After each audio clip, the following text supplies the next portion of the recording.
Hi students, next we are looking on the calculation of number of vibrational modes. എന്താണ് vibrational modes എന്നുള്ളത് നമ്മൾ പറഞ്ഞിട്ടുണ്ട്. അപ്പോൾ ഈ ഡിഗ്രി ഓഫ് ഒരു molecule n number of atoms ഉണ്ടെങ്കിൽ സാധാരണഗതിയിൽ പിന്നെ ഒരു മോളിക്യൂളിന്റെ മൂവ്മെന്റ്സിനെയാണ് അല്ലെ എത്ര മാത്രം ഡിഗ്രി ഓഫ് ഫ്രീഡംസ് എന്ന് പറഞ്ഞാൽ അതിനെ ഏതെല്ലാം ഡയറക്ഷനിൽ മൂവ് ചെയ്യാൻ പറ്റുന്നുള്ളൂ 3 ഡയമെൻഷണൽ ആയിട്ടാണ് നമ്മൾ. അപ്പോൾ 3n ഡിഗ്രി ഓഫ് ഫ്രീഡം അതിന് സ്വതവേ ഉണ്ടാവും. ഇവിടെ വൈബ്രേഷണൽ മോഡ്സ് പറയുമ്പോൾ പിന്നെ അല്ലെ ഒരു മോളിക്യൂളിന്റെ വൈബ്രേഷൻ മോഡ്സ് നമുക്ക് ഏതെല്ലാം രീതിയിൽ ഈ 3 ഡിഗ്രിയിലും വൈബ്രേറ്റ് ചെയ്യാം. അതിൽ rotational modes or translation modes പറയുമ്പോൾ എന്താണ് ഈ 3 ഡിഗ്രിയിലും അതിന് റൊട്ടേറ്റ് ചെയ്യാനും ട്രാൻസ്ലേറ്റ് ചെയ്യാനും പറ്റും. വൈബ്രേഷണൽ മോഡ്സിൽ if you are considering about linear molecule ആവുമ്പോൾ എന്താണ് only 2 modes of vibrations only possible. So for linear molecule എന്താണ് degree of freedom of vibration എന്താണ് 3n - 5 degree of freedom for vibration ആണല്ലേ. പക്ഷെ in the case of non-linear molecule it is all like 3n - 6 ആണ്. n എന്ന് പറയുന്നത് എന്താണ് number of molecules. ഇതെപ്പോഴും ചോദിക്കുന്നതാണ്, ഈ ഒരു ക്വസ്റ്റ്യൻ എക്സാമിന് ഉണ്ടാവുന്നതാണ്. Number of degree of mode കണ്ടുപിടിക്കാൻ വേണ്ടിയിട്ട് കാർബൺ ഡൈ ഓക്സൈഡ്സിന്റെയോ അല്ലെങ്കിൽ ഏതെങ്കിലും മോളിക്യൂളിന്റെ തന്നിച്ച് number of degree of modes കണ്ടുപിടിക്കുന്നത്.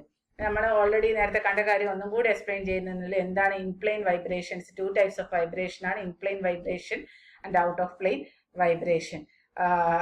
അതിൽ റോക്കിംഗ് ആൻഡ് സിസറിങ് എന്താണ് ഇൻപ്ലെയിൻ ആണ്. ഇൻപ്ലെയിൻ ബെൻഡിങ് ഓഫ് ആറ്റംസ് ഒക്കെ whether swing back and forth with respect to central atom. അതാണ് റോക്കിംഗ് എന്ന് പറയുന്നത്. ഇൻപ്ലെയിൻ ബെൻഡിങ് ഓഫ് ആറ്റംസ് ആണ്, ഒരു സെയിം പ്ലെയിനിൽ ഇൻപ്ലെയിൻ ബെൻഡിങ് ആണ്.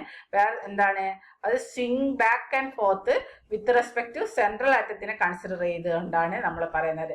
റോക്കിംഗ് ആണെങ്കിൽ സെൻട്രൽ ആറ്റത്തിനെ കൺസിഡർ രണ്ടും ബാക്കിലും ഫോർത്തിലും അങ്ങോട്ടും ഇങ്ങോട്ടും ഇങ്ങനെ അങ്ങോട്ടും ഇങ്ങോട്ടും പിന്നെ ബെൻഡ് ചെയ്യുന്നത്, അതാണ് റോക്കിംഗ്. സിസറിംഗ് എന്ന് പറഞ്ഞാൽ ഇൻപ്ലെയിൻ ബെൻഡിങ് ഓഫ് ആറ്റംസ് ഒക്കെ where they move back and forth. They move back and forth. They approach to each other. അത് രണ്ടും അപ്രോച്ച് ടു ഈച്ച് അതർ. അതാണ് പിന്നെ റോക്കിംഗ് സിസറിംഗ് തമ്മിലുള്ള വ്യത്യാസം. ദാറ്റ് ആർ 2 ആർ ഇൻപ്ലെയിൻ ആണ്. അടുത്തത് രണ്ടും ഔട്ട് ഓഫ് പ്ലെയിൻ വൈബ്രേഷൻ ആണ്. 2 atom oscillate up and below the plane with respect to central atom. Up രണ്ടും മുകളിലോട്ടും രണ്ടും താഴോട്ട്. ദാറ്റ് ഈസ് ദ ബാഗിങ്. ട്വിസ്റ്റിംഗ് എന്ന് പറഞ്ഞാൽ എന്താണ് അത് down the plane with respect to central atom. ഒന്ന് അപ്പാണെങ്കിൽ ഒന്ന് താഴെ ആയിരിക്കും, അതാണ് ട്വിസ്റ്റിംഗ് എന്ന് പറയുന്നത്. ഔട്ട് ഓഫ് പ്ലെയിന് ആണ്. പിന്നെ നേരത്തെ പറഞ്ഞ കാര്യങ്ങളൊക്കെ തന്നെ കുറച്ചും കൂടെ ഒന്നും കൂടെ വിശദമായിട്ട് പറയുന്നതേ ഉള്ളൂ. വൈബ്രേഷണൽ ഫ്രീക്വൻസി കണ്ടുപിടിക്കുന്ന ഹുക്സ് ലോ പ്രകാരമാണ്. ഹുക്സ് ലോ എന്താണ് പറഞ്ഞത്? Vibrational frequency of a bond is directly proportional to the bond strength and inversely proportional masses at the ends of the bond. ഇത് നമ്മൾ എപ്പോഴും മനസ്സിൽ വെച്ചിരിക്കണം. അത് വെച്ചിട്ട് കുറച്ച് പ്രോബ്ലംസ് നിങ്ങളടുത്ത് ചോദിക്കുക. ഇതാ പ്രോബ്ലംസ് മീൻസ് പിന്നെ റീസൺ. അപ്പോൾ vibrational frequency or wave number depends upon the following. Bond സ്ട്രെങ്ത്തിനെ മാസിനെ ഡിപ്പെൻഡ് ചെയ്യും. ഇത് നോക്ക്, frequency of vibration will directly proportional to the strength of the bond ആവുമ്പോൾ എന്താ സംഭവിക്കുക? ട്രിപ്പിൾ ബോണ്ടിന്റെ കേസിൽ frequency vibrational frequency will be higher ആയിരിക്കും, ഇതിന്റെ സ്ട്രെങ്ത് കൂടുതലായിരിക്കും അല്ലെ. അപ്പൊ so it will be in the higher rate. അത് നമ്മൾ എപ്പോഴും ഓർമ്മിക്കണം. വേവ് നമ്പർ ഹയർ ആവുക സ്ട്രെങ്ത് കൂടുന്നതിനനുസരിച്ച്. അപ്പോൾ അത് ഏതിൻ്റെയും തന്നു കഴിഞ്ഞാൽ നമ്മളത് പ്രെഡിക്റ്റ് ചെയ്യാൻ തയ്യാറായിരിക്കണം. കമ്പയർ ചെയ്തിട്ട് പ്രെഡിക്റ്റ് ചെയ്യാൻ നമ്മൾ തയ്യാറായിരിക്കണം. അതേപോലെ മാസിന്റെ കേസിൽ എടുക്കുമ്പോൾ ഇൻവേഴ്സ്ലി പ്രൊപ്പോർഷണൽ. ഇവിടെ കാണാൻ നമുക്ക് ഹൈഡ്രജനും കാർബണും ഓക്സിജനും ഇതൊക്കെ എടുക്കുകയാണെങ്കിൽ ഏറ്റവും കൂടുതൽ മാസുള്ള ഇതിൽ ഒരു ആറ്റം എന്ന് പറയുന്നത് കാർബൺ ആണ്. So we are not bothering about that carbon, but other atom is different. So we can take it hydrogen and iodine. Here അയഡിന്റെ മാസ് എന്ന് പറഞ്ഞാൽ വെരി ഹയർ ദാൻ ദി ഹൈഡ്രജന്റെ മാസ് ആണ്.